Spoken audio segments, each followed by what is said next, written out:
Boa noite. Boa noite. Boa noite. Vamos começar aqui hoje mais uma aula aberta do Encontre Seu Lugar. Hoje nós estamos no quadro Quando Não Houver Caminho e hoje nós vamos falar sobre Nossa Vida Segue um Roteiro. Vamos falar sobre script de vida. E hoje nós... Boa noite. Boa noite. Estão nos ouvindo bem? Tudo certinho? Carol, Tati. Presente, né, Tati? Carol também. Bom demais. Que ótimo, honra ter vocês aqui. Carol vai estar aí no sábado, né, Carol? Sábado e domingo. Ei, Roseli, seja muito bem-vinda. Boa noite. Boa noite. Bom, o Sérgio vai dar sequência aí e vai apresentar essa aula aqui pra gente. Então, essa aula aqui é daquela série que a gente está fazendo, né, Quando Não Houver Caminho, que a gente fala muito sobre a ideia de trazer esse conteúdo nessa forma da jornada do herói, é porque a jornada do herói é um caminho, igual a gente falou na primeira aula, né, que conduz a gente da vida comum, do mundo comum, da zona de conforto, até o que Jung chama de autonomia, que seria a busca pela liberdade final, que é a liberdade de ser quem a gente realmente é. A gente está no primeiro passo ainda, o primeiro passo da jornada do herói. O Joseph Campbell, quando ele criou a jornada do herói, quando ele percebeu que a jornada do herói era algo similar em vários mitos, né, na maioria dos mitos da história da humanidade, eles tinham algo em comum, que era a jornada do herói. Quando ele percebe isso, ele divide sua jornada em 12 passos, e esses passos, eles mostram o caminho do mundo comum até o momento que o herói se encontra, e depois, quando ele retorna para a vida normal dele, porque o herói faz uma grande jornada até conquistar chegar no Elixir, né, encontrar o Elixir, depois ele traz o Elixir de volta para o mundo comum, e aí ele compartilha esse Elixir com as outras pessoas. Então, a gente está no primeiro passo ainda, que é o mundo comum. A gente falou da zona de conforto, e a gente está falando sobre uma parte importante dessa dificuldade de sair do mundo comum, que é a gente começou falando sobre o plano secreto que move nossa vida, né? E hoje a gente vai falar sobre o script de vida. O script de vida é uma teoria que foi criada pelo Eric Berne, um psiquiatra canadense. Ele criou a teoria da análise transacional, e dentro da análise transacional, uma das partes importantes da teoria dele é do script de vida, que é como se fosse um roteiro que a gente cria, e a gente guia a nossa vida em função desse roteiro. A gente tenta guiar a nossa vida em função desse roteiro, né? Então, a gente vai falar um pouquinho sobre isso hoje. A gente tem feito também uma live que a gente intercala com essa, que é o Novo Olhar. A próxima aula vai ser dia 3 de junho. A gente vai falar um pouco sobre por que eu me sinto inseguro no relacionamento, a sensação de insegurança que tem no relacionamento. E essa provavelmente vai ser a última aula que a gente vai dar do Novo Olhar, porque depois a gente vai mudar um pouquinho o formato.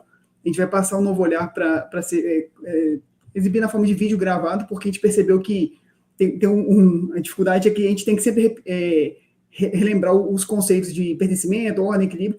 Então a gente percebeu que talvez seja melhor a gente entregar na forma de vídeo gravado, e a gente vai aproveitar esse horário que vai ficar livre para começar uma live a gente está precisando conversar com os alunos, as pessoas que já estão acompanhando a gente há algum tempo, e a gente vai falar sobre algumas questões mais práticas, coisas que a gente usa assim, no dia a dia, coisas que a gente usa, por exemplo, algum exercício que a gente pode fazer para quando tem que tomar uma decisão. O que eu faço para tomar a decisão? Como é que eu faço para saber qual caminho que às vezes minha mente está querendo para um caminho, o coração está querendo para outro. Como é que eu faço para saber qual que é o caminho que o meu coração quer ir, não a mente quer ir? Então, a gente tem alguns exercícios, algumas coisas que a gente pode fazer, né? Algumas técnicas, algumas que a gente pode compartilhar com vocês.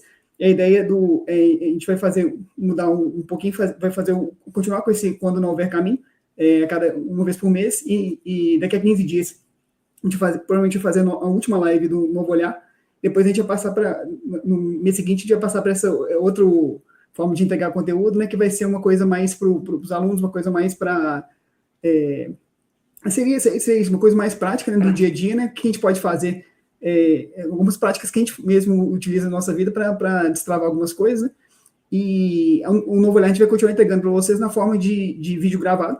E aí, a mesma questão, a gente vai entregar uma vez por mês o conteúdo, ele fica disponível por um mês, e depois a gente retira do ar. Mas a gente vai explicar tudo direitinho, né?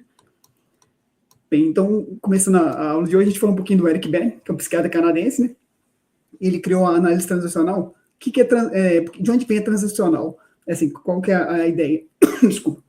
Ele fala que nossas relações com outras pessoas, ele chama de transações. Então, quando a gente interage com outra pessoa, quando a gente conversa com a pessoa, quando a gente faz qualquer interação que a gente tem com outra pessoa, ele chama de transação. E essa transação, na maioria das vezes, elas são... a pessoa que inicia a transação, ela tem um objetivo em mente, ela inicia uma transação porque ela quer atingir algum objetivo, então ela utiliza alguns recursos para chegar nesse objetivo, e a pessoa que está recebendo um contato, ela tem os objetivos próprios dela. Então, assim, à medida que uma pessoa tenta chegar no objetivo e outra pessoa responde, aí cria uma transação. Então, seria mais ou menos isso, essa troca de estímulos, né? E o que ele percebeu é que nós, enquanto seres humanos, né, ele também fala muito da busca pela autonomia, porque ele fala que o objetivo final da análise transacional é essa busca pela autonomia, porque ele percebe que o grande desafio da vida é que a gente fica muito preso à opinião pública, a gente fica muito preso à moral, a gente fica muito preso a alguns conceitos, crenças, né, que a gente considera pode ser limitantes. Então, a gente deixa de fazer o que a gente realmente gostaria de estar fazendo, em função dessas várias questões que estão ali mesmo, que limitam a gente de uma forma, não uma forma que contém a gente, mas uma forma que limita o crescimento mesmo, né? Então, ele observou que desde a tenra infância, desde de criancinha, a gente começa a criar o que ele chama de script de vida para responder 3 perguntas fundamentais. A primeira pergunta que ele fala que a gente tenta responder enquanto criança é: quem sou eu? Então, assim, a gente cria um plano secreto para tentar responder essa pergunta. Quem sou eu? Qual que é quem eu acredito que eu sou? Qual a minha autoimagem, né? Quando eu olho para mim no espelho, o que eu vejo? Quem que eu penso que eu sou, né? Então, a gente tenta responder essa pergunta através do plano secreto. Outra pergunta que a gente tenta responder é: o que eu estou fazendo aqui? Desculpa. Então, a gente tenta responder essa pergunta: o que eu estou fazendo aqui? Qual que é o meu papel nesse mundo? O que para onde meu amor olha, assim, né? Para o que eu quero fazer realmente? Qual que é meu objetivo de vida, minha missão nessa vida? E a terceira pergunta que a gente tenta responder é: quem são essas pessoas que estão à minha volta, né? Quem são esses? Qual que é o papel dessas pessoas na minha vida e qual que é o meu papel na vida dessas pessoas? Então, para responder essas 3 perguntas, a gente acaba criando um script de vida, acaba criando um roteiro. Esse roteiro a gente segue ao longo da vida numa tentativa assim, a tentativa que a gente tem é de consolidar essas 3 perguntas. A gente tenta, à medida que a gente vai caminhando pela vida, a gente tenta, é como se a gente pegasse o script de vida e ele fosse uma tentativa nossa de expressar essas 3 perguntas que a gente faz a cada momento, né?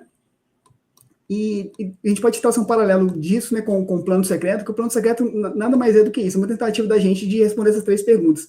Só que o grande problema, a chave da questão talvez, seja que a gente cria o plano secreto, a gente cria esses scripts de vida na infância, quando a gente é criança, quando a gente não tem defesa nenhuma contra tudo que está acontecendo, quando a gente não tem uma percepção completa do mundo, quando a gente tem uma limitação realmente de experiência mesmo de vida, né? Então a gente cria baseado no amor. E o amor, apesar de ser uma maior força que tem,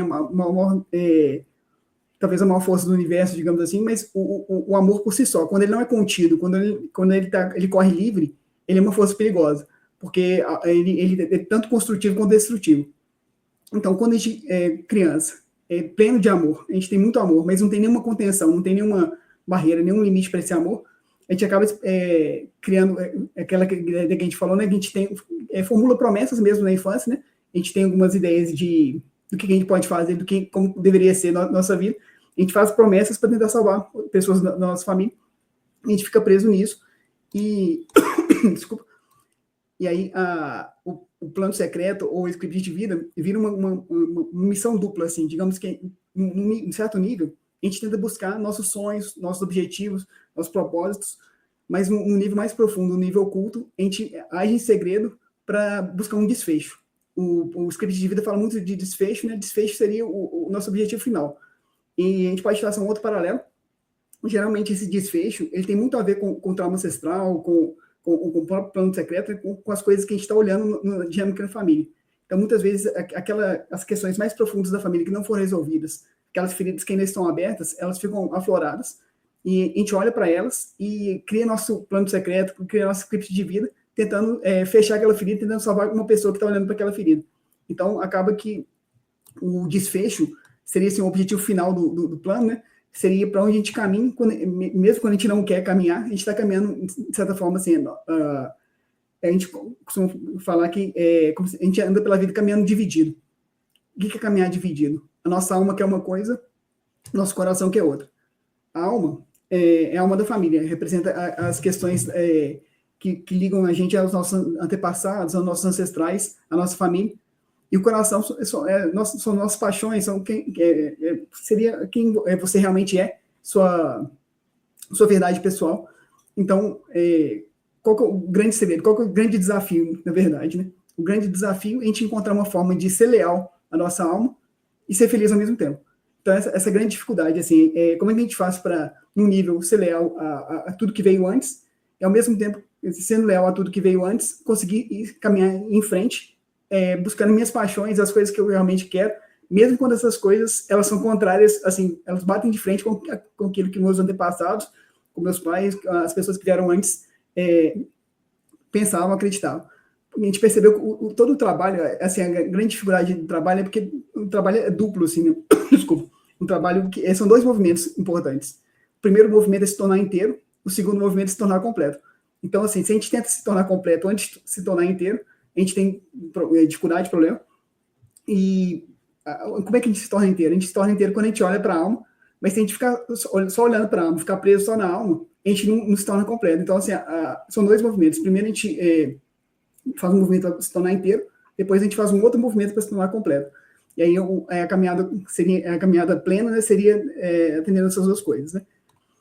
E na teoria da análise transacional, o que o Eric Berne fala é que uma coisa que ele percebeu, todos nós buscamos que ele chama de carícias. Carícias são, não é carícia física, mas carícias mentais, emocionais, são, desculpa, são algumas questões que, como é que eu falo aí? Quando a gente sente que aquilo que a gente está fazendo, com aquilo que a gente está recebendo, nos preenche, nos abastece, né?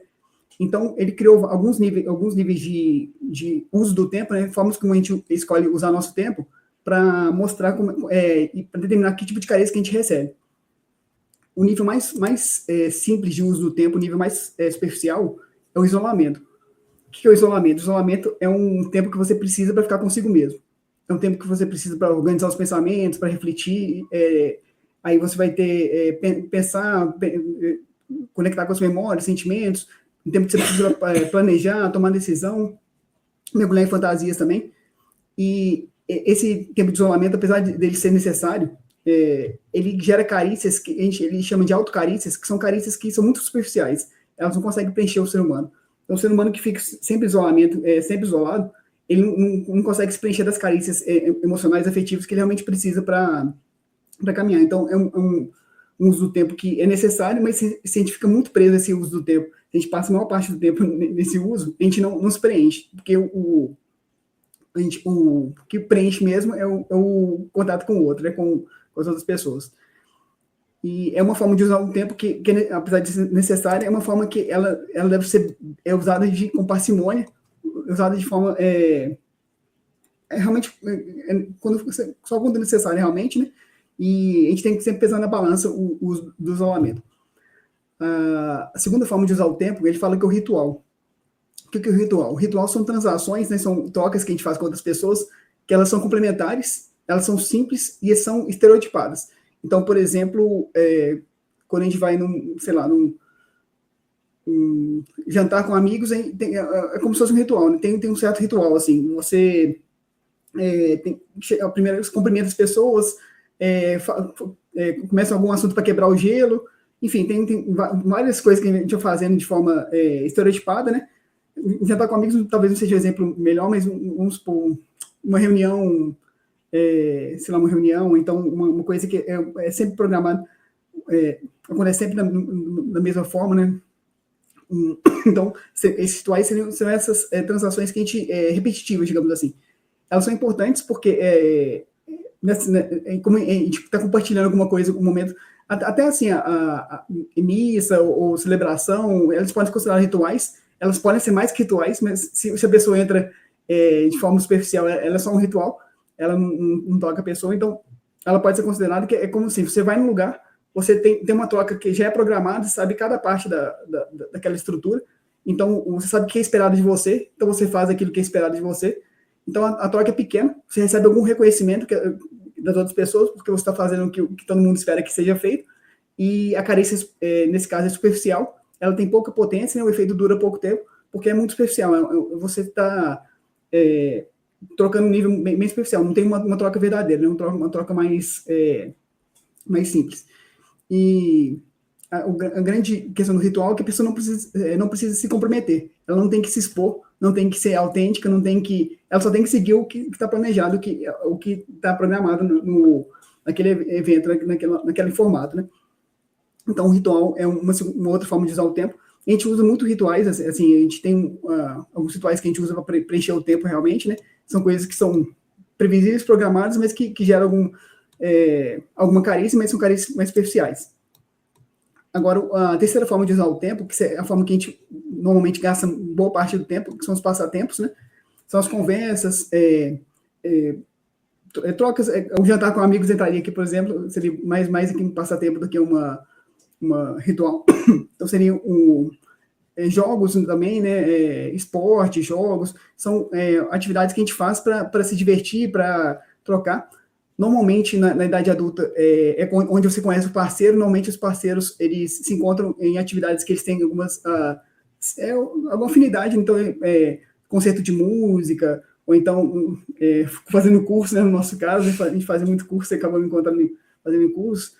E o passatempo, ele é uma carência de baixa intensidade, que pode ser positivo ou negativo. Então, geralmente, ele preenche o tempo, mas ele não preenche, assim, não nos preenche, né? Ele é uma forma de a gente ocupar nosso tempo sem nos preenchermos de verdade. Mas é uma forma que ajuda a gente a preencher o tempo, né? Ela é necessária também, mas ela não deve ser a forma principal de preencher o tempo. A quarta forma de preencher o tempo que ele fala seria a atividade. O que é atividade? A atividade é quando a gente faz alguma coisa para atender algum objetivo. Pode ser desde tomar banho até projetar uma casa, o trabalho que a gente faz no dia a dia, cortar a grama, lavar a louça. Então, a gente faz uma coisa com objetivo. Essa é perigosa, essa forma de usar o tempo, porque como ela é útil, ela é prática, ela gera coisas práticas no mundo, muita gente dedica boa parte do tempo dele para atividade. Então, a atividade, ela traz um retorno, mas a carícia, normalmente, apesar de ser uma carícia profunda, substancial, ela muitas vezes é condicional. Então, assim, enquanto você está fazendo aquilo, você é bem visto, você tem uma troca. Quando você para de fazer, você perde tudo aquilo que você conquistou, né? E além disso, a carência pode ser positiva ou negativa. Então, você pode, se você trabalha demais, por um lado, você se sente preenchido, mas por outro, a família, às vezes, fica deixada de lado, e começa a ter cobrança, enfim. Aí, então, já pode gerar carências negativas também. Então, atividade é uma outra forma de a gente usar o tempo. E agora, a quinta forma de usar o tempo, que é uma forma que a gente usa muito também, e é uma forma perigosa, ele chama, que são os jogos psicológicos. O que é o jogo psicológico? O passatempo, geralmente, quando a gente tem os jogos do passatempo, eles são jogos previsíveis, são jogos monótonos, assim, ele tem regras, você joga. O jogo psicológico é quando você se relaciona com outras pessoas, mas sem se expor realmente, você a exposição que a gente fala é quando você tem uma relação íntima profunda com alguém, que você é vulnerável, você pode ser vulnerável, você se abre para ser vulnerável para o outro, e expõe uma parte importante de você quando você mostra, por exemplo, a sua criança interior, quem você realmente é, e para o outro, né? E aí, o jogo psicológico que você não faz, você esconde isso e mostra uma outra face, uma face talvez que seja mais agradável para outra pessoa. E é uma forma muito segura de usar o tempo. A gente usa muito essa forma porque ela é segura. Assim, a gente fica dentro de uma certa... A gente usa uma máscara, uma persona, então a gente fica numa postura que é segura para a gente, sem se expor demais. E gera carícias muito potentes e abundantes, só que normalmente elas são de baixa qualidade, né, e são negativas. Então, assim, apesar de a gente trocar e se preencher por um tempo, ela não preenche realmente, assim, a gente sente que está faltando alguma coisa, sente algum vazio ainda, quando a gente recorre muito. E boa parte dos casais toca nesse nível, porque, no fundo, cada um está ajudando o outro a cumprir o plano secreto dele, do outro, né? O seu próprio e o do outro, né? Então, assim, como os planos, a gente falou isso desculpa, nas aulas do que move nossa vida, né? O que nos move pela vida, o plano secreto normalmente é complementar. Então, quando uma pessoa tem um plano secreto, por exemplo, de solidão, o outro vai ter algum plano secreto que complementa aquilo. Quando alguém tem um plano secreto de vítima, o outro vai ter um plano secreto de agressor. Então, assim, é sempre um complemento, assim, a pessoa encontra um parceiro que vai conseguir preencher exatamente aquilo que ela precisa para chegar no desfecho que ela gostaria. Então, por isso que acaba que ele é potente, assim, ele, né, a gente acaba se envolvendo muito nele, porque ele geralmente vem preencher, são dinâmicas que vêm nos preencher de algo que a gente está buscando, mesmo que inconscientemente, e são perigosos, né? Assim, porque no fundo são dinâmicas que inconscientemente nos levam ao desfecho final da nossa decisão inconsciente lá do plano secreto.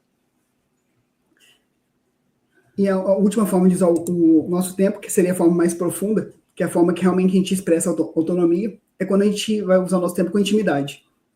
A gente usa muito pouco essa forma, porque nessa forma a gente tem que se expor, a gente tem que ser vulnerável, a gente tem que mostrar nossos pontos fracos, não só os pontos fortes, mas os fracos também.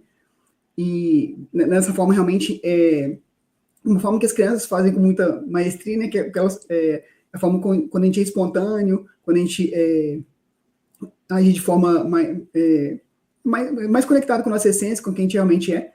Então, realmente, a intimidade é uma forma que a gente usa muito pouco, mas é a forma que mais preenche.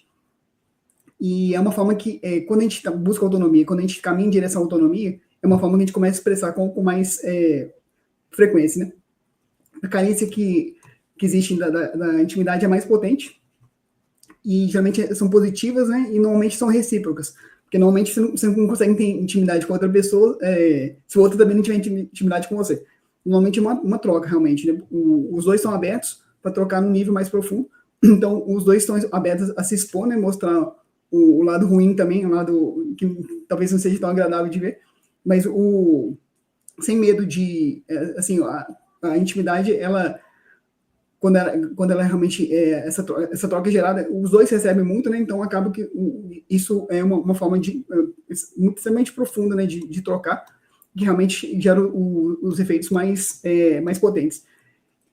No fundo, o que nós, seres humanos, mais buscamos, né, é intimidade, assim, uma das coisas que dá mais prazer para a gente, essa sensação dessa troca da intimidade é o que nós mais buscamos, que os casais mais buscam, mesmo que a gente não passe tanto tempo assim, geralmente é o tempo que passamos na intimidade, porque a vida, né, tem todos, a gente passa com todos, fazendo todas as outras coisas também, né? Porque a gente tem várias relações e várias questões importantes, mas a intimidade, geralmente, assim, vivida, ela nos dá um senso muito profundo de prazer que realmente nos abastece, né? Mais profundo, de uma maneira muito mais profunda.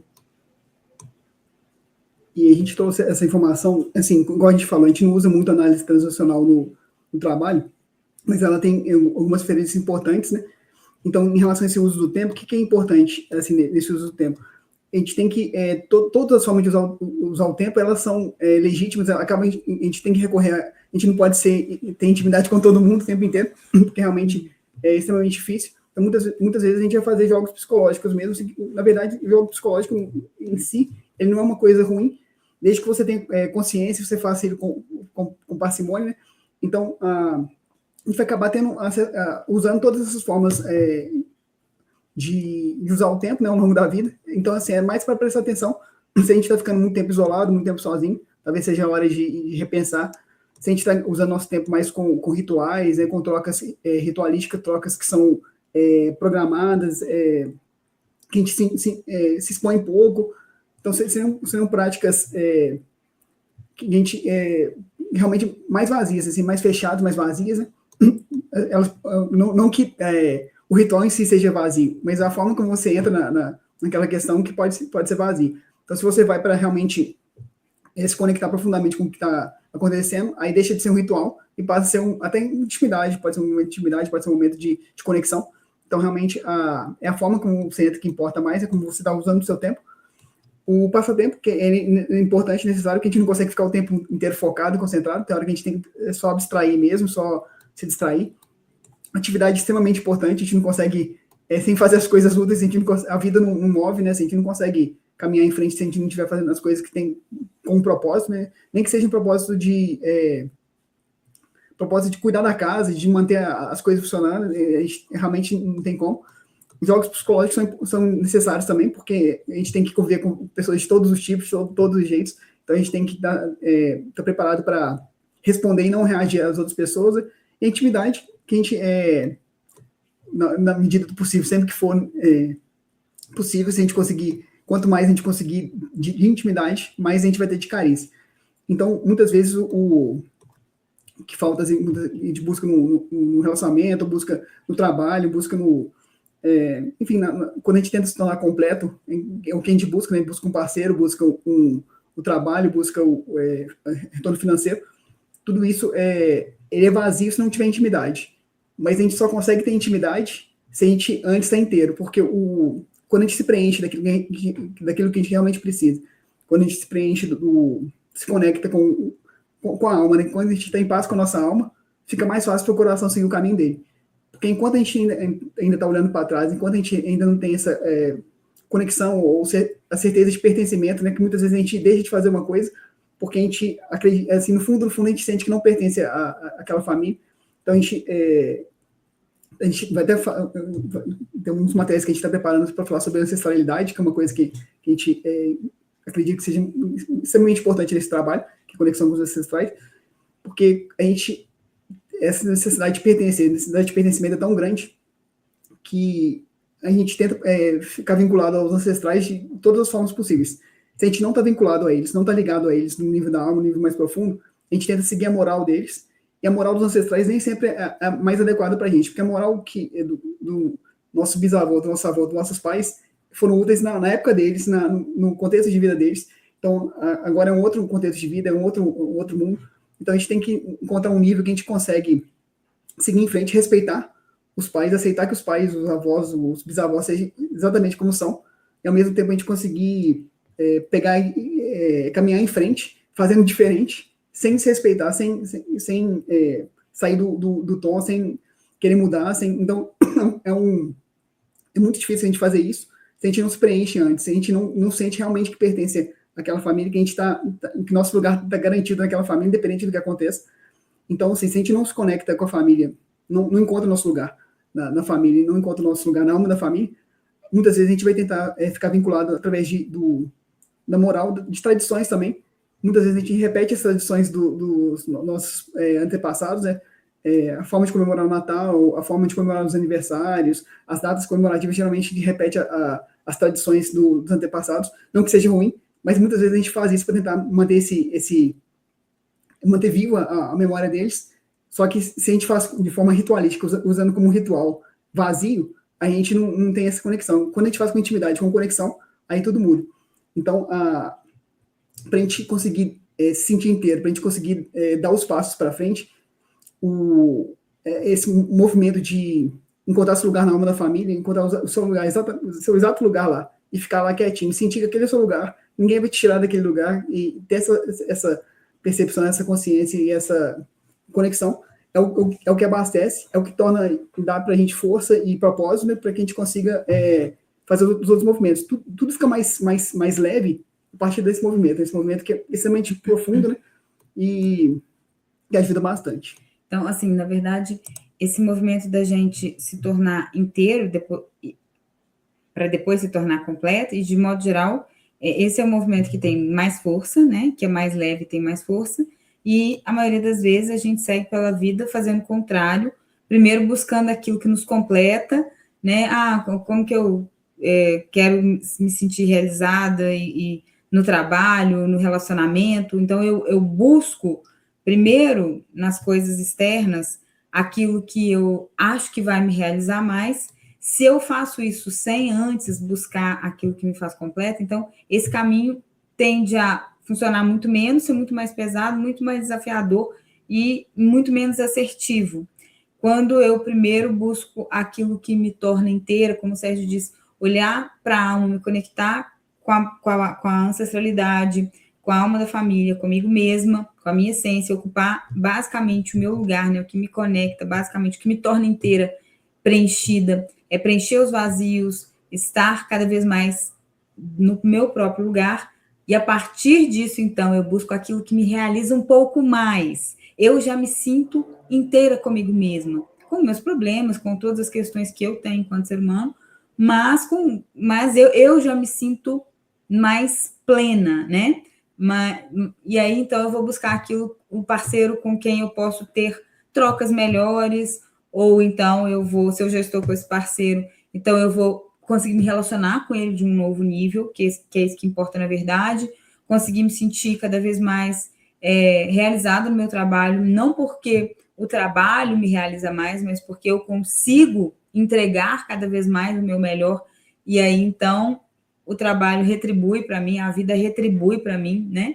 Porque eu consigo, na verdade, quando eu estou inteira, eu consigo entregar mais para a vida e a vida retribui mais para mim de volta. Então, o meu servir é diferente, a minha forma de relacionar com as pessoas é diferente, e isso é que vai trazer um novo senso daquilo que me completa, daquilo que me realiza mais, daquilo que me faz sentir mais satisfação e realização. E geralmente a gente passa uma vida inteira fazendo o caminho contrário, e por isso que muitas vezes experimentamos a dor e o fracasso, né? E dando sequência aqui na script de vida, o Eric Berne fala muito sobre o desfecho. O desfecho seria o final para onde a gente está caminhando, um plano secreto. É como se a gente tem um objetivo oculto. O desfecho é o objetivo oculto, o objetivo secreto, que a gente cultiva na nossa alma, né, tentando caminhar nessa direção, que basicamente seria a ferida aberta que está na alma da família, que a gente está olhando para ela, né? Se no plano secreto a gente olha os padrões para identificar qual seria a área que a gente está mais afetado, onde seria a nossa conexão com a dor da família. Aqui o Eric Berne, ele conseguiu, o que ele fez foi destrinchar o desfecho em algumas consequências, né, algumas coisas, a percepção que ele teve foi de que o desfecho ele pode acontecer em vários níveis, né? E, por exemplo, ele cita um desfecho que é o desfecho do nunca. O que é esse desfecho do nunca? É a pessoa que não pode desfrutar da vida. Então, assim, é um plano secreto extremamente pesado quando a pessoa está vinculada, o desfecho dela, ela quer que seja do nunca, são aquelas pessoas que não desfrutam da vida, né? Elas pegam todo o peso, toda a dor, todo sacrifício e caminham assim pela vida. Assim, elas não desfrutam da vida. Para elas sorrir não é importante. O importante é trabalhar, carregar peso, fazer o trabalho. Então, são pessoas que o compromisso, o objetivo final, o objetivo oculto delas é assim, mesmo que ela fale que quer ser feliz, mesmo que ela busque, assim, às vezes faz terapia, faz curso, faz tratamentos, mas no fundo, na alma dela, ela está caminhando para ela, assim, não que ela não possa ser feliz, ela não se permite ser feliz, né? Então, assim, para ela, o desfecho é um nunca, assim, independente de qual seja a área, qual seja se é financeiro, se é de relacionamento, se é um trabalho, independente de qual a área, a pessoa, o desfecho que ela busca realmente é nunca, assim, nunca desfrutar, nunca conseguir. Ela tem uns desejos, tem uns sonhos, mas ela tem medo desses sonhos, desses desejos. Ela começa, ela não tem, às vezes, coragem de ir atrás. Então, assim, ela fica presa naquele mundo do nunca, né? A gente conhece, todo mundo acha que conhece pessoas assim que não se permitem realmente desfrutar da vida. É extremamente pesado, mas é uma das formas de desfecho que o Eric Berne cita, né? Outra forma dos desfechos que o Eric Berne cita é o contrário, a pessoa do sempre. É a pessoa que para ela é muito fácil alcançar sucesso, destaque, ela consegue ir bem na vida, ela consegue chegar onde ela queria chegar, digamos assim, mas tem um porém, ela não se sente realizada e não se sente reconhecida. Então, uma pessoa que conquista o mundo, mas não perde a alma no caminho, digamos assim, ela perde o essencial no caminho. Então, ela conquista o que ela quer, mas não o que ela precisa. Então, seria uma outra forma também de desfecho, que é a pessoa que conquista, mas não desfruta no fundo, ela também não desfruta da conquista dela. É diferente do nunca, que a pessoa nunca desfruta, ela tá sempre em dificuldade, sempre trabalhando, sempre buscando, mas sem conseguir. A pessoa do sempre, ela conquista, mas aí ela não sente realizada, sente vazia, ela chega onde ela queria, mas quando ela chega, não era aquilo, né? É uma conquista vazia, que não tem para ela não se sente realizada, não se sente reconhecida. Então, seria outra forma de desfecho. Outro desfecho que o Eric Berne fala, que é o quase, são pessoas que quase alcançam sucesso, quase chegam lá, quase. Então, assim, a pessoa que faz tudo, mas quando está chegando lá, acontece alguma coisa que ela tem que voltar atrás, ou ela perde tudo, tem que recomeçar. Então, assim, são pessoas que batalhadoras, se esforçam. O interessante, quando a gente fala de plano secreto, fala de script de vida, a gente normalmente pensa em pessoas que, por exemplo, que não querem trabalhar, que não querem... Mas a maior parte das pessoas que estão presas no plano secreto são pessoas que trabalham muito, esforçam muito, fazem muito, só que elas não conseguem chegar. É um esforço que não tira a pessoa do lugar, né? Então, normalmente a gente pensa em pessoas que não se esforçam, que não trabalham, mas normalmente é o contrário. São pessoas que fazem demais, se esforçam mais, fazem mais que a maioria dos outros, mas ainda assim não conseguem sair do lugar. E essa pessoa, a pessoa do quase, né, quase alcança sucesso, ela tem, ele fala que tem duas variantes, a pessoa do antes e a pessoa do depois. O antes é quando a pessoa, um pouco antes de conquistar, ela perde tudo, então assim, ela nem chega a desfrutar da conquista, ela perde tudo antes de conquistar, e tem a pessoa do depois que ela conquista, mas logo em seguida ela perde. Então, a perda, a grande perda é o desfecho do script, quando ela perde. Então, tem pessoas, todo mundo acho que conhece pessoas que chegaram lá em cima, conquistaram tudo, aí perdem, e depois disso a vida da pessoa, assim, ela não é como se acabasse, mas a pessoa murcha, né, assim, ela para de ter sonhos, aí a vida passa a ser uma coisa assim, é só uma sobrevivência, ela não vive mais, ela só sobrevive, né, então como ela já cumpriu o desfecho da vida dela, assim, o resto da vida é só levando, empurrando, realmente, fazendo o mínimo do mínimo, né? Então esse seria o movimento do quase. Tem o movimento do antes, né, que eu já falei, né, e o final aberto que ele fala, né, que a pessoa passa a vida inteira dela cumprindo as obrigações dela fielmente. Então, quando é o final aberto, o desfecho nunca chega. A pessoa, assim, ela passa a vida inteira fazendo tudo que precisa ser feito. Ela é uma pessoa extremamente correta, extremamente responsável, extremamente não erra, não falha, mas ela recompensa que elas sempre são mínimas. Ela passa a vida inteira fazendo, mas não progride, né? Então ela não sai do lugar. É o final aberto. Ela está sempre caminhando em direção a ponto de chegada, mas nunca chega realmente, né? Ela só caminha, ela não chega. Então, em relação ao desfecho, seriam esses modos de desfecho, né? E ele fala também, existem algumas formas desse desfecho acontecer. Uma das formas desse desfecho acontecer quando a pessoa tem o perfil de triunfador. O triunfador são pessoas que correm em direção ao desfecho delas com... Assim, elas têm um senso digamos assim, de realização, de senso de propósito. São pessoas que assumem riscos e buscam atingir objetivos, né? São pessoas confiáveis. Geralmente elas lutam pelos sonhos delas. Elas têm persistência e resiliência. Então, você pode seguir seu plano secreto sendo um triunfador, uma pessoa que realmente batalha, faz de tudo, se esforça, corre em frente. Outra forma de correr em direção aos seus sonhos seria como empatador. Empatador é aquela pessoa que enfrenta a vida inteira para empatar, não para ganhar. Ela não quer ganhar, ela não perde nem ganha, ela só empata. Então, assim, a conta no final do mês fecha certinho, tudo fecha certo, mas nunca tem para mais nem para menos. O objetivo dela é empatar, não é vencer nem perder. Então, ela segue o plano secreto dela como empatadora, como pessoa que busca empatar, não ganhar nem perder. Ela não se arrisca para não perder e também não faz de menos para não... Então, assim, ela nunca chega a perder, nunca chega a ganhar. Essas pessoas são, normalmente, enquanto os primeiros triunfadores são pessoas que normalmente são empreendedores, são pessoas que costumam ter sucesso na carreira, costumam, assim, exercer alguma função de liderança. Já os empatadores, normalmente, eles são o melhor funcionário que você pode ter, o melhor sócio que você pode ter é o empatador. A pessoa que vai fazer exatamente o que precisa ser feito, não vai falhar com nada. extremamente responsável, mas ela não sai do lugar, ela não se arrisca, ela não corre risco, né? Extremamente leal, extremamente trabalhador, extremamente grato. Esses são os empatadores. E, finalmente, tem a outra forma da pessoa seguir o plano secreto, são os perdedores.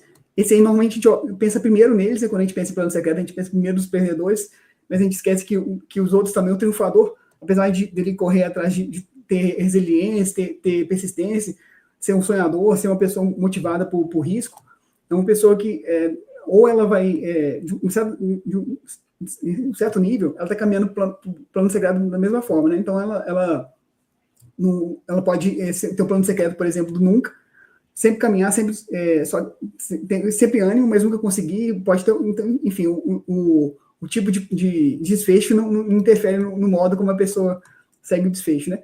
O perdedor é o clássico, né? A forma que a gente quando a gente pensa mais no perdedor, são as pessoas que ou elas causam um prejuízo grande para outras pessoas ou para elas mesmas. Então, quando elas causam prejuízo grande para elas mesmas, normalmente são pessoas que têm postura de vítima, e quando elas causam grande prejuízo para os outros, elas têm postura de vilão, postura do agressor, do perpetrador, né?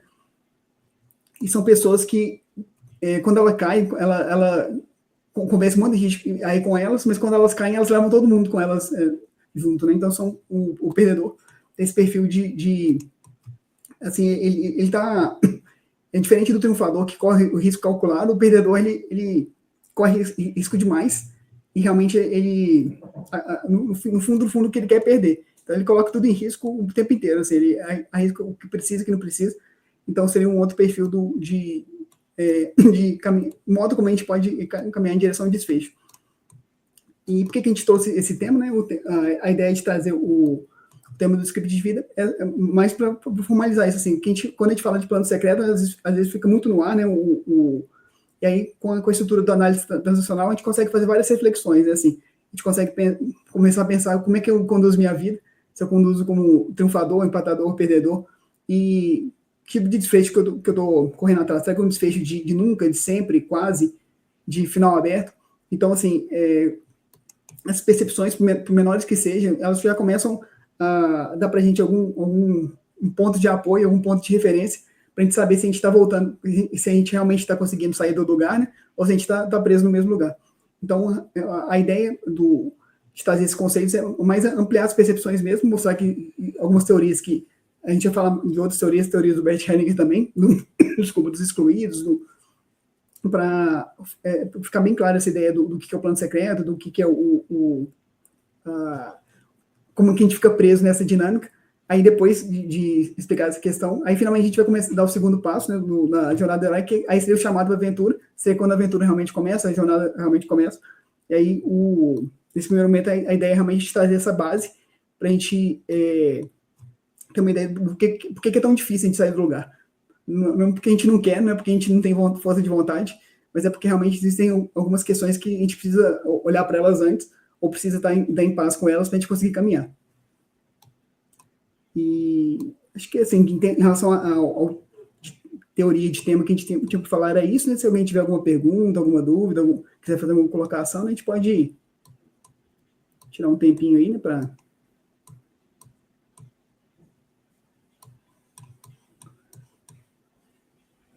Alguém gostaria de fazer alguma colocação, de tirar alguma dúvida? Carol falou que ela acha que a todos depende da área da vida. Realmente, assim, essa percepção, a clareza, assim, realmente é difícil a gente ter com uma análise superficial, assim, mas igual, por exemplo, a questão do perdedor, por exemplo. O que a gente pode fazer? Primeiro, a gente olha se a gente está levando a vida como vítima ou como vilão. Tanto um quanto o outro, os dois são movimentos complementares. Normalmente, quando existe questão de vítima e vilão, quando existe sempre que existe um perdedor, é porque na história da família, na dinâmica da família, existe alguma vítima e um agressor.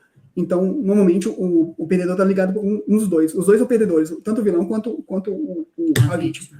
Porque os dois são presos em movimentos profundos, né, que normalmente as consequências são negativos realmente, né? Então, todo mundo que se identifica tanto como vítima, quanto tanto no vilão, né? Mas como a vítima. Ou se eu atraio vilões, provavelmente eu estou na vítima, né? E aí, provavelmente, eu estou no modo do perdedor. Vou caminhar para isso, né? O meu modo de caminhar no meu plano secreto é através do perdedor. Aí isso já começa a trazer bastante clareza para a gente, né? Se eu começo a enxergar outras pessoas como vilões na minha vida, muito provavelmente o meu modo de caminhar é como perdedor. E em relação a empatador, por exemplo, o empatador é muito claro, assim, o empatador não é nem triunfador nem um perdedor, né? Ele vai ficar sempre no meio, ele nunca vai para cima nem para baixo, ele vai ficar sempre caminhando no meio. Acho que uma característica do empatador é que ele busca muita segurança, né? Seriam pessoas mais seguras, que busca segurança, pessoas menos arrojadas, pessoas que buscam bastante segurança, né? A aplicação financeira vai ser na poupança, assim, investir em bolsa de valores, investir em ações, assim, vai comprar um imóvel, realmente vai ter a casa dela para não ter problema. Então, são pessoas que são extremamente práticas, extremamente tudo certinho, as contas em dia, tudo, não deve nada para ninguém. A grande questão do empatador é que ele seria aversão ao risco, realmente, né? Medo de arriscar, medo, mesmo que ele tenha desejo, que ele tenha vontade de fazer alguma coisa diferente, ele para, fica só na vontade mesmo, ele não dá o passo adiante. Para ele falta confiança, né? Já o triunfador ao contrário, o cara que ele arrisca, ele vai em frente, ele mete as caras, ele quebra a cara, mas ele continua. E o triunfador geralmente são empreendedores, são visionários, pessoas que realmente têm essa capacidade de se entregar para a vida sem muito receio, assim. Então, a questão do empatador seria a questão de segurança, busca mais segurança do que qualquer outra coisa. O perdedor tem essa dinâmica de realmente de ficar sempre em relação a assim, o perdedor então, carrega um peso, o peso do perdedor realmente é maior, como se tivesse uma coisa puxando para baixo, né? E o triunfador, ele tenta desbravar tudo, né? Mesmo que isso leve ele para um desfecho ruim. O modo que ele vai caminhar, não como o Sérgio falou, não muda o desfecho necessariamente, né? Mas ele caminha pela vida de uma maneira diferente, né? E aqui, assim, é importante falar que a solução para todos é a mesma. Assim, quando a gente se torna inteiro, quando a gente se conecta a partir dos ancestrais, a partir da alma da família, a partir dessa conexão com o que veio antes, com as coisas que a gente recebeu de quem veio antes, a gente já dá dando um grande passo para poder conseguir ficar no lugar. Porque quando a gente está no nosso lugar, a gente, de certa forma, tem defesa contra o plano secreto, contra o script de vida. O script de vida, muitas vezes, ele vem da necessidade de querer salvar alguém. Então, quando a gente está no nosso lugar, quando a gente consegue ficar no nosso lugar, diminuir essa necessidade, a gente consegue trocar essa necessidade de salvar, de ajudar, por questões mais práticas, né, que são questões, movimentos que têm mais força, e aí realmente a gente consegue caminhar. Então, igual a gente falou outras vezes, a postura do pequeno. Quando a gente consegue assumir essa postura do pequeno diante de tudo que é grande, então a gente pode começar com coisas extremamente grandes, se curvar, por exemplo, diante de Deus, da natureza, do universo, e começar com depois coisas menores, a gente se curva diante da planeta Terra, do mundo, do Brasil, de coisas grandes assim, e vai caminhando diante de todos os nossos ancestrais, e aí até chegar no mais difícil de todos, que são os nossos pais, porque eles são alguns pais são a ponte, né, para os ancestrais. Eles são os nossos ancestrais mais próximos, né? Aqueles que a gente tem relação mais próxima.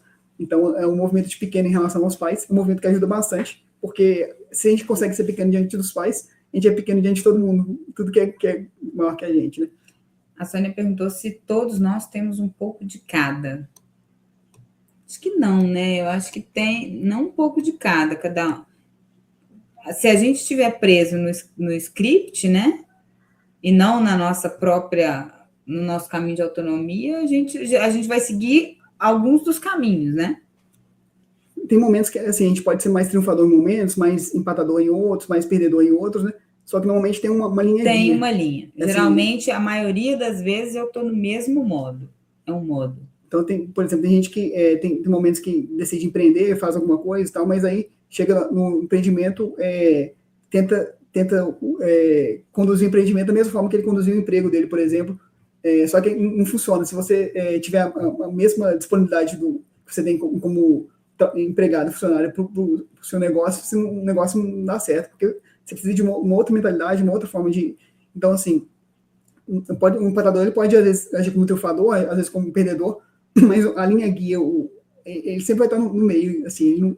Agora, quando é perdedor, assim, normalmente claro, assim, claro que o perdedor, às vezes, pode ter um momento de triunfador, no momento que ele está subindo a escada, muitas vezes dá a impressão de que ele vai conseguir sair de tudo, vai conseguir vencer, vai conseguir romper, mas aí depois ele faz esse movimento para poder cair. E normalmente a diferença do triunfador do perdedor é que o perdedor ele corre muito mais riscos e ele faz coisas mais arriscadas do que o triunfador. O triunfador, quando assume riscos, são riscos mais calculados. Assim, ele não por exemplo, ele não pula sem paraquedas do avião, né? Um perdedor, ele pula sem paraquedas. Se precisar, ele pula, né? Assim, se ele achar que esse que vai ser o caminho, ele tá indo tudo muito bem, de repente ele pula sem paraquedas, né? Assim, aquela pessoa que de repente dá um passo muito maior que a perna, né? Tá indo, e de repente dá um passo que desestabiliza completamente, né? Não só ele, às vezes, mas as pessoas à volta dele também, né? A Ana perguntou qual tipo de pessoa se sente realizado. Geralmente a realização pessoal, o que faz a gente se sentir realizado é quando a gente consegue transcender esse script de vida, transcender o plano secreto e ser um movimento de estudar inteiro, né? Assim, a partir do momento que a gente consegue estudar inteiro, a gente é como se a gente se abrisse para a possibilidade de nos tornarmos realizados, né? Enquanto a gente não se torna inteiro, a gente vai buscar a realização onde ela não está. Então, assim, a gente vai tentar preencher um vazio que é da falta de conexão com os ancestrais, falta de conexão com o nosso lugar, falta de conexão com quem a gente realmente é, com a nossa essência. E aí a gente vai tentar preencher esse vazio no trabalho, no parceiro, mesmo experiências, né? Assim, vou viajar, vou fazer várias coisas, mas no fundo, acaba que é vazio. Quando o que preenche realmente, assim, o que dá a sensação de preenchimento, de completude não, de inteireza, digamos assim, é justamente quando a gente busca o nosso lugar, encontra o nosso lugar. Dentro do lugar, a gente fica pleno disso. Aí surge outro problema. Essa sensação é tão boa, tão poderosa de estar no seu lugar, que aí muitas vezes a pessoa não quer dar o passo para fora, aí fica nesse lugar. Então, quem é empatador, assim, a pessoa que é empatador normalmente tem um grande risco da pessoa chegar no lugar e não querer mais sair do lugar. Porque como o empatador, a grande dificuldade que ele tem é de arriscar, porque chega um momento que, assim, você, se quiser dar um passo, assim, você tem que confiar na vida, você tem que dar um passo que você não sabe onde se vai ser para cima ou para baixo, você não sabe onde vai dar. A gente não consegue ser 100% seguro, né? A gente não consegue ter, então, assim, a gente pode ter clareza para tomar decisão, pode ter clareza para dar um passo. A grande diferença, assim, quando a pessoa tem a mentalidade do perdedor, por exemplo, tá ligado com o perdedor, é que ele vai dar esse passo de qualquer forma, assim, vai pular de cabeça em qualquer situação, independente se a piscina está cheia ou está vazia, ele pula de cabeça. Então, a diferença de você correr um risco calculado, né? Se você corre um risco sabendo, assim, se tem para onde voltar, se tem para onde ir. Às vezes, você não tem nem essa possibilidade, porque às vezes a vida, se você demorar demais para agir, demorar demais para fazer as coisas, vai chegar num ponto que você não tem mais o que fazer. Ou você vai para frente, ou você vai para frente. Porque não tem como você ficar para trás, porque se ficar parado, as consequências para você e para sua família vão ser muito grandes. Então, assim, então acaba que tem muito disso também, né?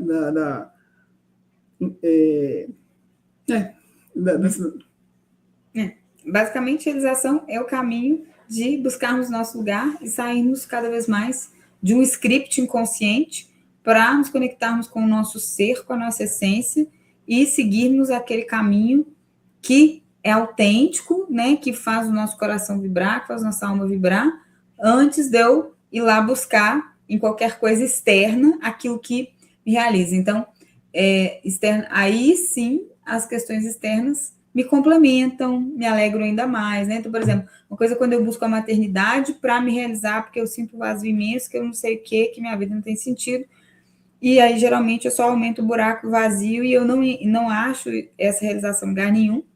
E ele coloca um peso nas costas e ele dos coloca filhos. um peso nas costas dos filhos. Diferente quando eu, pelo menos, estou buscando meu caminho interno, já me realizo pelo menos um tanto mais, enquanto mulher, enquanto ser humano, e a maternidade, sim, ela me complementa, ela traz algo que sem eu ser mãe eu não experimentava. Ela traz um amor diferente, uma experiência do amor diferente, uma experiência do servir que até então eu não tinha. Mas, né, ela me traz algo visceral que me preenche muito mais, que me complementa muito mais, mas não que eu não estou, né, não tô buscando aquilo ali para preencher um vazio. Aquilo ali me realiza ainda mais. Aquilo ali me faz encontrar algo que, meu Deus, nunca tinha experimentado desse jeito, essa expressão de amor, né? Então, esse que é o movimento. Ficou claro, né, Ana? A Tati perguntando, tem como mudar isso? No caso, ela se identificou como perdedor e vítima. No caso da vítima, geralmente a gente não é vítima sozinho, né? Assim, todo mundo que tem essa questão da vítima está vinculado a uma outra vítima que veio antes. Normalmente, existe algum trauma ancestral, alguma coisa, algum evento grave na família. Isso causa uma divisão na família, porque uma parte vai se identificar com o agressor, outra parte vai se identificar com a vítima. E quando a pessoa se identifica com os dois, com o agressor e vítima ao mesmo tempo, muitas vezes os sintomas muitas vezes ser de algum problema mental, né? Assim, em casos mais graves pode ser esquizofrenia, por exemplo. Bert Hellinger fala que alguns casos são quando a pessoa se identifica ao mesmo tempo com o agressor e com a vítima. Então, ela tem, ou está sendo bipolar, por exemplo, a pessoa se identifica com os dois ao mesmo tempo, então ela tem um conflito com ela mesma, né? Então a realidade dela fica fragmentada nesse sentido. Então, normalmente, a pessoa que é vítima, ela está conectada com uma outra vítima, com alguém que veio antes. Então, o movimento, assim, é dar um lugar no coração para outra vítima, e o movimento mais difícil é dar um lugar no coração para o agressor da outra vítima, que é um movimento duplo. Você não consegue, porque os dois, normalmente, quando a gente for no trabalho que a gente vai fazer a partir desse final de semana, a gente vai mostrar, falando sobre pertencimento, falar também sobre o vínculo não, os vínculos, né, que causa vínculo. Sempre que alguém causa uma perda existencial para a gente, para nossa família, essa pessoa passa a pertencer ao sistema familiar. Por mais pesado que seja, por mais duro que seja, essa pessoa entra na nossa família, se ela causar uma perda existencial grande para a família. Interessante que nos esquimós, por exemplo, os inuits, né, o povo esquimó, para eles não existe a palavra assassinato. Assim, não existe assim, a pessoa cometer um assassinato. Para eles, quando a pessoa faz isso, é porque de uma forma ela está doente, ela tá fora de si. Então, o que acontece? Quando a pessoa mata alguém, e uma pessoa de fora vem e mata alguém da sua família, a família acolhe o assassino, e o assassino é obrigado, assim, ele entra para aquela família e tem que cumprir as obrigações que aquela pessoa que ele matou fazia. Então, assim, ele vai ter que trabalhar para ajudar a família, porque como ele tirou um membro da família, que assim, a vida é muito dura, muito difícil, cada pessoa que a menos é um peso muito grande para a família, então o assassino entra para a família do agressor e da vítima, e ele trabalha ele faz o serviço da outra, ele substitui a outra, digamos assim, não que ele vai ocupar o lugar da outra, mas ele faz a função da outra naquela família. Então, os esquimós, eles criaram uma forma, eles reproduziram o que acontece no nível da alma, porque sempre que ocorre uma grande perda na família, o agressor, ele passa a fazer parte do campo, em um certo nível. Então, o mais difícil de todo o trabalho de agressor e vítima é que você tem que dar um lugar no coração para a vítima, mas também tem que dar um lugar no coração para o agressor. E quando a gente fala dar lugar no coração, a gente não está falando perdoar, passar pano, ou falar o que fez é bonito. É mudar a sua postura para que você não carregue esse peso com você. Você deixa esse peso onde ele está, que é no sistema. Então, assim, tem forma de a gente trabalhar isso, forma de trabalhar essa questão de agressor ou vítima, tem como fazer. O ideal talvez seja, para ter mais clareza, fazer, às vezes, uma constelação familiar. Fazendo constelação familiar, você consegue identificar com muita precisão o que está acontecendo. e aí fica mais fácil de abordar. Então, assim, realmente existe como, né? De várias formas que a gente pode fazer, né? E à medida que a gente vai fazendo esse movimento de se conectar com os ancestrais, de ir para o nosso lugar, aí, essas questões vão perdendo importância, vão perdendo peso, vão perdendo relevância.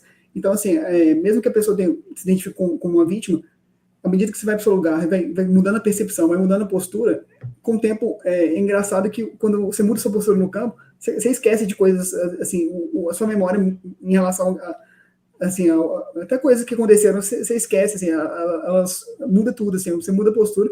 Então, algumas coisas que eram extremamente importantes param de ser, algumas coisas que eram... Então, realmente, um movimento de percepção, postura, a gente, tendo a postura do pequeno, ficando pequenininho, conseguindo ficar no lugar pequeno, já cria uma grande mudança, uma grande força interna, né? Então, sim, Tati, a resposta é sim, tem jeito, né? Tem jeito. A Mila falou que ela se identificou com o empatador, porque tem muito medo de arriscar, principalmente na área financeira. Tem algum movimento para perder esse medo? O movimento é o mesmo, né? Assim, se tornando inteiro, assim, o empatador às vezes demora mais tempo, porque o triunfador já está lá na frente, né? O triunfador está lá na frente, então, para ele, assim, quando ele consegue fazer um movimento, mesmo que pequeno, de ajuste no campo, ele ele deslancha, ele vai para longe, né? O empatador, como a questão de segurança, é aquela questão, quando às vezes faz um movimento inicial, de encontrar o lugar, e aí fica tão gostoso no quentinho lá na alma da família, que tem dificuldade de sair. Então, é um movimento duplo, mas o passo inicial, o primeiro passo, é conseguir encontrar esse lugar e ficar pequeno, conseguir a postura do pequeno diante da família. Então, assim, é extremamente difícil, porque outra dificuldade do empatador, né, quando a gente não tem essa solidez assim, da percepção de que a gente realmente pertence, é mais difícil a gente fazer esse movimento, porque a gente tem medo de desagradar os outros, tem medo de... se eu perder dinheiro, eu vou ter que... sei lá, vou me sentir mal com meu marido, com meu pai, com minha mãe, enfim, assim, esse nível inconsciente. Então, acaba que quando a gente está inteiro, quando a gente está no nosso lugar, é mais fácil fazer esses movimentos também. A gente consegue fazer um movimento de forma mais fluida. Então, o primeiro passo realmente é ir para o lugar, conseguir fazer um movimento grande de ir para o lugar, aí depois o resto fica mais fácil, fica mais simples, né? Uhum. Então, o Mila, tornar-se pequeno, primeiro movimento aí no caso para você, porque tornar-se pequeno, diante especialmente da sua mãe, do seu pai, vai te ajudar a se conectar com eles, e conectar-se com eles vai te ajudar num movimento de mais confiança na vida, né? Mas mesmo que você tenda a ficar naquele movimento ali de empatador, aos poucos você vai conseguindo romper, né?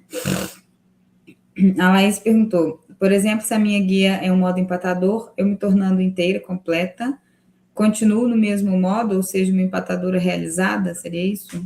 A questão do empatador, quando você encontra seu lugar, desculpa, você vai se sentir no primeiro momento bem, confortável, mas vai sentir falta algo ainda, porque vai faltar aquilo que é você, você vai ter exatamente aquilo que sua família esperava que você fosse, mas você não vai, a sua voz não vai estar sendo expressa no mundo. O empatador é muito fiel, né?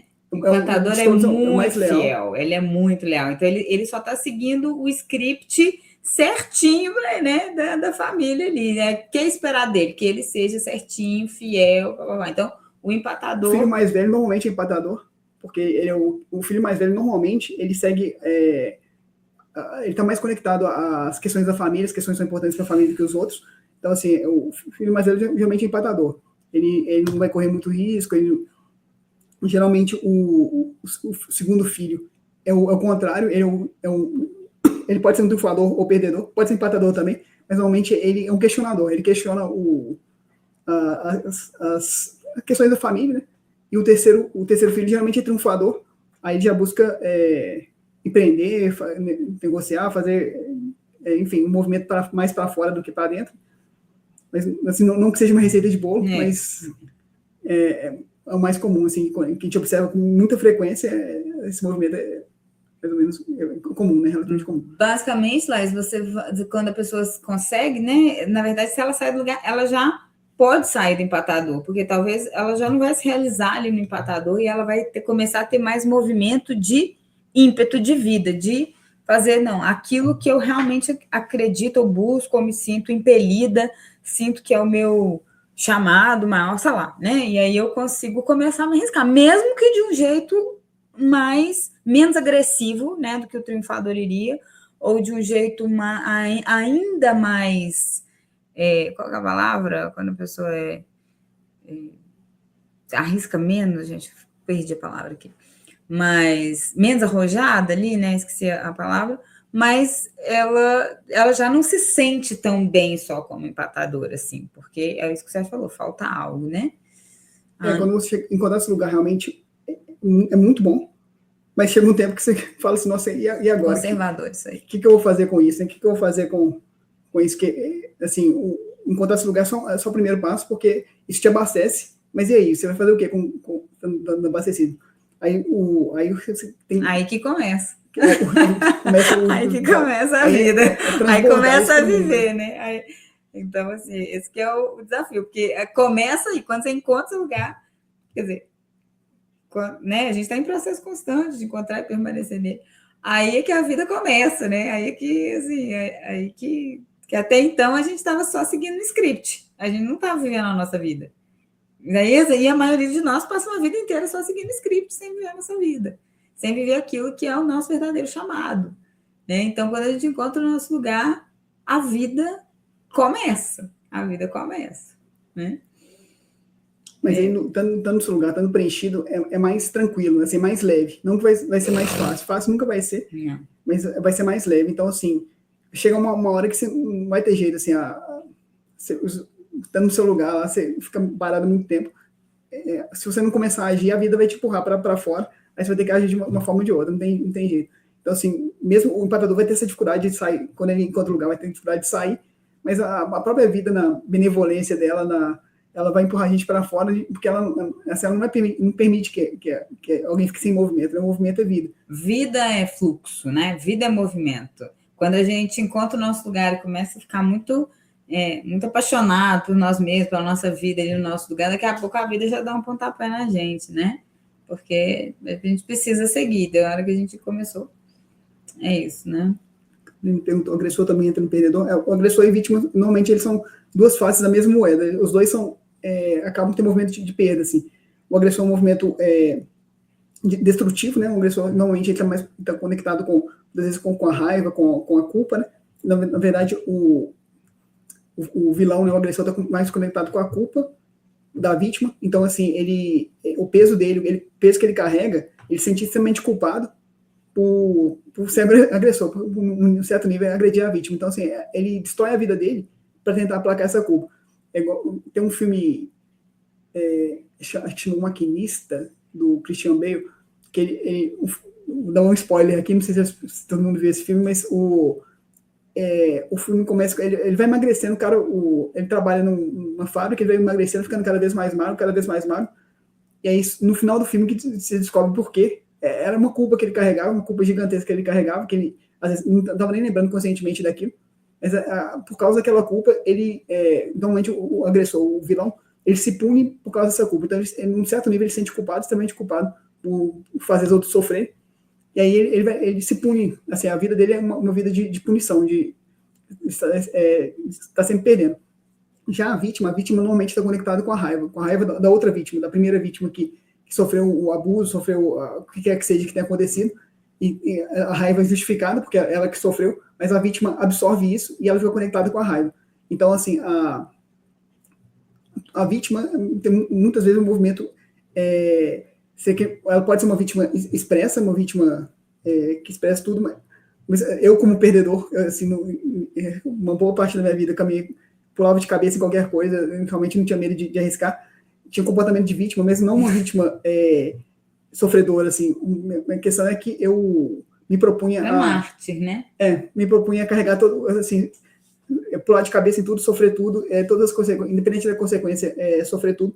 Então, estava conectado com a raiva, com uma grande raiva, geralmente a vítima está conectada com alguma injustiça que aconteceu na família, aquela raiva, ele absorve aquela raiva, fica conectado com aquela raiva, e ou ele conduz a vida dele com essa raiva, assim, de uma forma passiva-agressiva, assim, normalmente, às vezes a pessoa é extremamente calma, assim, assim, por fora, muitas vezes, você fala, é calmo. Essas vezes por dentro, o negócio, o bicho estava pegando lá, mas não saía nada para fora. Os japoneses tem muito disso, né? Eles não expressam muito, não exteriorizam muito o que estão sentindo. Então a raiva fica toda dentro, fica toda. Então, assim, a raiva pode se manifestar na forma de frustração, de mágoa, enfim, tem várias formas da raiva se manifestar, mas normalmente a vítima está conectada com raiva. Então, assim, seria assim, um vilão carrega o peso da culpa e se pune a vida inteira, passa a vida se punindo, seja. Então, assim, às vezes o vilão vai beber, vai se acabar de bebida, digamos assim, um estilista, por culpa. Né? Ele bebe para acabar com a culpa e ele se destrói para tentar acabar com aquela culpa. E a vítima, por causa da raiva, ela se pune também, ela conduz a vida dela pela raiva, e a raiva acaba colocando ela em situações que ela acaba perdendo tudo. Então, assim, enquanto um está conectado com a culpa, o outro com a raiva, mas os dois são duas faces da mesma moeda, né? Porque os dois se complementam, né? Carol perguntou também se o Salvador é perdedor. Sim. O Salvador. Nossa. De todo, o herói do Salvador é um perdedor velado, assim. Que todo mundo fala, nossa, esse cara aí, ele tem tudo para ser. Nossa, ele faz tudo, ele faz compra para a mãe dele, ele visita os velhinhos no hospital, não sei o que. Ele é o cara, mas no fundo, muitas vezes ele tá. Ele só não consegue viver a vida dele, né? Ele só vai para trás. A Ana falou que isso é bem verdadeiro, quando falou que esquece, né? Passei a não lembrar de muita coisa que vinha antes da minha cabeça com frequência, quando a gente vai mais para o nosso lugar, né? Quando você falou. Isso perguntando. Não, ela está falando que encontrando o lugar, o alvo é triunfar. Ah, tá. Isso. Não precisa necessariamente ser triunfador, mas está mais aberto a riscos, digamos assim. Você pode continuar vivendo uma vida segura, uma vida tranquila, sem correr, sem assim, montar um negócio, sei lá, inventar de montar um negócio, porque você pode ser, a vida pode ser extremamente simples, controlada, contida, mas ela não vai ser pautada pelo medo, por exemplo, assim, não vou fazer isso, porque se eu fizer isso, eu vou deixar. Então, você não vai deixar de desfrutar da vida, porque por medo de perder, por medo de. Então, assim, no fundo, esses modos, eles têm mais a ver quando a gente está conduzindo a vida pelos jogos psicológicos, pelas outras formas, do que pela intimidade ou pela autonomia. Porque quando a gente está realmente com autonomia, a gente pode decidir a cada momento o que você vai fazer. Assim, então, você não precisa se encaixar num conceito, você pode ser quem você é e vai isso que vai te realizar e vai te tornar mais feliz, assim, realmente. Né? Obviamente, a gente tem perfis, né, de personalidade, a gente tem traços, né, que muitas vezes vão fazer com que a gente seja, por exemplo, mais comedido, mais contido um pouco, né, mais introvertido, mais extrovertido, cada pessoa. Tudo bem, né, tem temperamentos e tal, então, mas que quando eu tô não movido pelo script, né, quando eu estou na autonomia e eu posso ir fazendo escolhas, apesar de eu ser mais contida, em tal momento eu posso aqui me expressar e né, me lançar mais na intimidade, ser vulnerável e deixar para lá. Em outros momentos, não, dependendo da relação, do objetivo, da situação, do contexto, eu preciso, mesmo sendo, né, eu preciso ficar mais a minha mesma, eu me sinto melhor assim, eu posso escolher, então a gente vai ficando cada vez com mais autonomia de fazer escolhas que façam mais sentido ali para a gente com cada contexto. Então a gente consegue ser mais assertivo nas nossas escolhas, porque no outro modo a gente não é assertivo, a gente segue cegamente um movimento que muitas vezes vai nos levar ao fracasso, na maioria das vezes, basicamente, que é muito difícil um plano secreto, né? Que esteja por causa do contexto em que ele foi desenvolvido, né? É muito difícil. Existem alguns planos secretos que nos levam para o mais, mas a maioria vai nos levar para o menos, né? É uma grande dificuldade. O plano secreto, normalmente, o script de vida, ele está relacionado com a nossa necessidade de salvar alguém. Então, enquanto a gente ainda quer salvar alguém, enquanto a gente ainda sente que a gente precisa fazer alguma coisa para salvar alguém, especialmente o pai ou a mãe, normalmente é um dos dois. E é muito difícil disso, né? Extremamente difícil. Às vezes pode ser um irmão também, pode ser um avô, avó, mas o mais comum é ser o pai e a mãe. Mas normalmente, enquanto a gente está preso nesse movimento, a gente ainda está seguindo o plano secreto em algum nível, a gente ainda está seguindo o script de vida em algum nível. Porque o grande problema não é o trauma ancestral, apesar de ser um evento traumático, a ferida aberta, ele pode ser um fator motivador, um fator, assim, se você conseguir se conectar com o trauma ancestral de uma forma que você transforma aquilo em força, aquilo vai te ajudar, você vai caminhar muito mais longe, você vai ter dignidade, você vai ter força. Então, a grande questão é que, enquanto a gente tenta salvar alguém, quando a gente ainda está com esse desejo ainda de querer cumprir a promessa de infância de salvar alguém, a gente fica preso no plano secreto, fica preso no script de vida. Então, seria o movimento realmente de se tornar pequeno, é um movimento de que você olha para o grande e fala assim, mesmo que eu queira te salvar, mesmo que o meu amor por você seja extremamente grande, mesmo que eu assim, pudesse dar minha vida para te salvar, isso não vai fazer diferença. Então, assim, não adianta assim, eu querer fazer tudo isso, porque meu amor, a força do meu amor, ela não é capaz de mudar seu destino. A força do nosso amor não é capaz de mudar o destino de ninguém. E aí, quando a gente percebe isso, quando a gente consegue sustentar essa posição de ser pequeno, independente do que está acontecendo, aí a gente consegue ter uma certa liberdade para caminhar pela vida com mais autonomia. Porque a gente para em um certo nível, querer salvar alguém, a gente para a nossa vida passa, assim, a gente se abastece daquilo que veio antes, se conecta com o que veio antes, mas a gente começa a olhar mais para a gente, para o que nos realiza, para onde eu quero ir, que vai me tornar mais realizado, né? E fazer isso não quer dizer que a gente não vai perder. Às vezes vai perder, você vai arriscar, vai perder, mas se perder também, paga o preço, conserta e segue em frente. Conserta a rota e bora. Realmente, você leva a vida com mais leveza. Assim. Perder, ganhar faz parte da vida. Assim. Ninguém consegue acertar sempre, fazer tudo certo sempre. O investimento que você vai fazer, alguns vão dar certo, outros vão dar errado. Mas aí perder faz parte. Aí você vai ser mais leve, você vai conseguir caminhar com mais leveza. Então, quando a gente dá conta de assumir os riscos e bancar, e falar, olha, se eu vou fazer essa escolha, e se não funcionar, beleza, eu assumo o risco, errei mesmo, e vamos em frente. Isso não me faz uma pessoa pior, né? E aí, quando você está seguro de si, quando você está conectado com o seu ser, com a sua essência, isso não te define, esse erro, esse fracasso, porque senão eu tô toda hora, o outro me define, o que os outros pensam sobre mim me define, né? O que as pessoas gostariam sobre mim é o que define o meu passo e não aquilo que faz sentido para mim. Então, eu fico presa, eu fico sempre presa, deixando de seguir a minha vida com autenticidade e autonomia, e isso é o que vai nos, cada vez mais, fazendo com que a gente fique enredado, né, nessa dinâmica que vai nos levar ao fracasso, até que a gente consiga finalmente sair disso. E por isso é tão difícil sair do mundo comum. Por isso que é tão difícil a gente começar a jornada do herói de verdade, né? Porque isso aí mantém a gente preso nesse mundo comum. Então, a jornada do herói, até metade da jornada, digamos assim, a gente vai encontrar o nosso lugar, aí depois, quando encontra o nosso lugar, tem a outra parte da jornada, que é você sair desse lugar que é tão quentinho. O que acontece? A imagem que a gente gosta de colocar é que você encontra o seu lugar. Quando você encontra o seu lugar, a partir você começa a fazer movimentos para ampliar o seu lugar, porque o seu lugar fica cada vez mais amplo, para que consiga caber cada vez mais coisas dentro do seu lugar.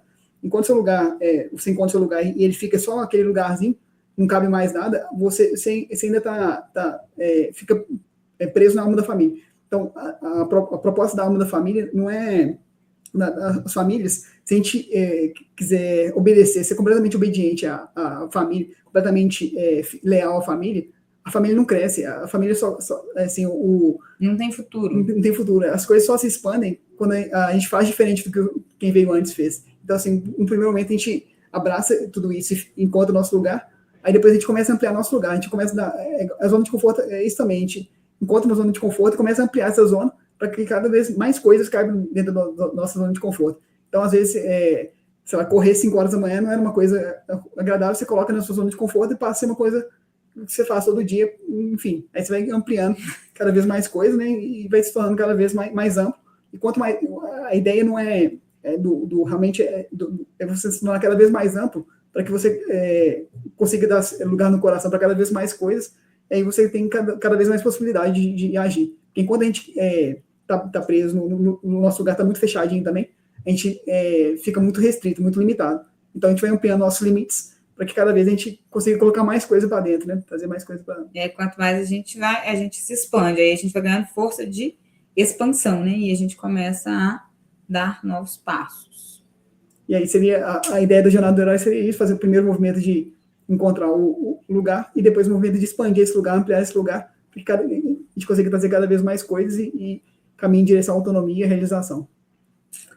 Bom, obrigada aí por essa noite, obrigada por perguntas, comentários, muito bom, mexe com a gente, né? É um tema legal, acho que faz sentido para vocês.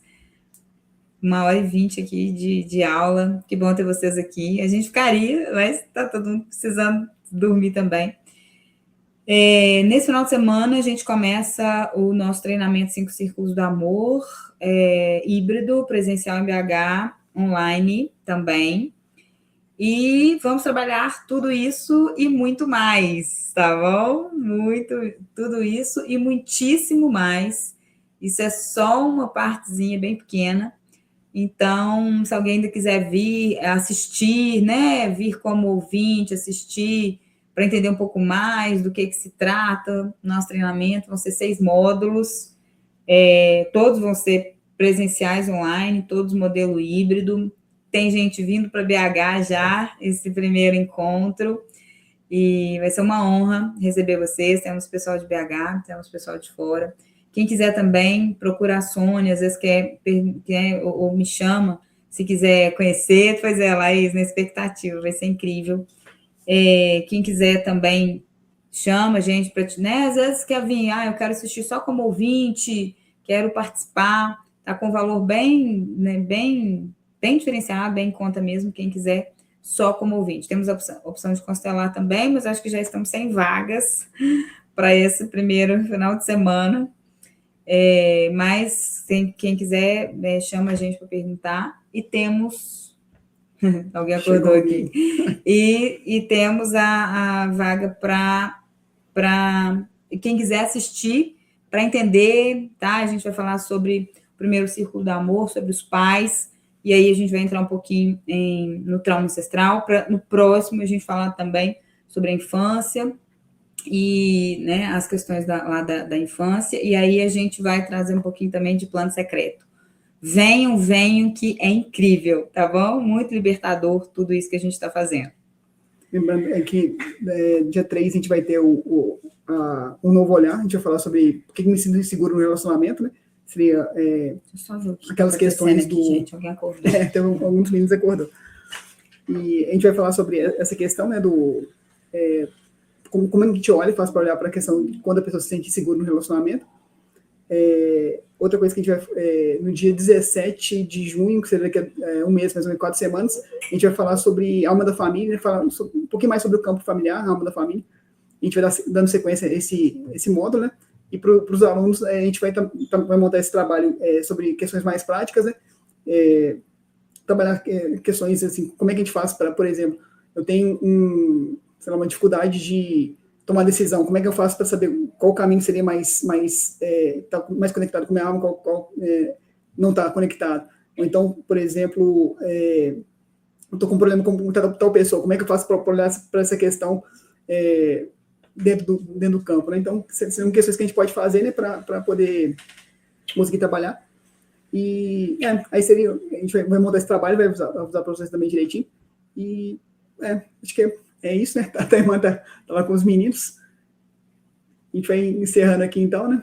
Boa noite para vocês. E daqui a 2 semanas a gente continua no novo olhar.